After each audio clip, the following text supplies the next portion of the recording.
السلام علیکم مرګرو.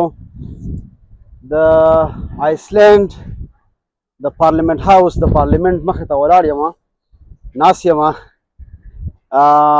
دلته ګرځېدم را ګرځېدم په دې کیپټل کې، په دې سرخار کې. نو دا پارلیمنت بلډینګ چې دی دا د دنیا د ټولو نه زوړ پارلیمنت بلډینګ دی. دا په کال 1913 کې جوړ شوی دی او دا وداني خو به ورپسې جوړه شوې، خو د پارلیمنت دا تاریخ چې دی نو دا 1000 کالو نه زیات زوړ دی. نه پکې چېرته کې مارشل لا زما خیال دی لګېدلې ده، نه چېرته کې پارلیمنت دغه شوی دی، نقصان ورته شوی دی. او هغه زمانې نه تر اوسه پورې دا یو کنټینیوس پروسس دی، دا یو کنټینیوس ډیموکراسي ده چې روانه ده. او هماغه شانتې موږ د دې نه مخکې لاړو پریزیډنټ هاوس ته، پریزیډنټ هاوس ته لاړو، هلته کې هم هېڅ سیکیورټي نه وه، هېڅ شی نه و.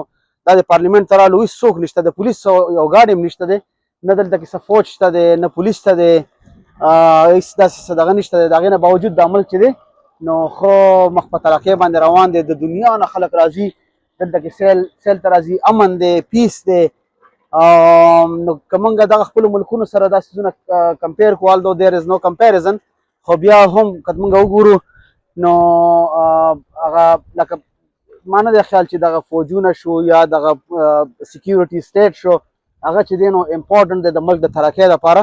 دې ملکونو چې دی په یورپ کې که وګورئ، آیسلینډ خصوصي خبره کومه، د پارلیمنت خبره کومه، چې دلته کې دا د 1000 کالو نه زړه ډیموکراسي ده، 1000 کالو نه زوړ پارلیمنت دی روان دی او ملک ښه مخ په ترقۍ باندې روان دی. نو که فرض که دغه و لکه مطلب دغه سیکیورټي سټیټ او د دې خبرو امپورټنس وی او د ملک په ترقۍ کې د دې کردار وي، نو دې ملکونو بیا ترقي نه کوله.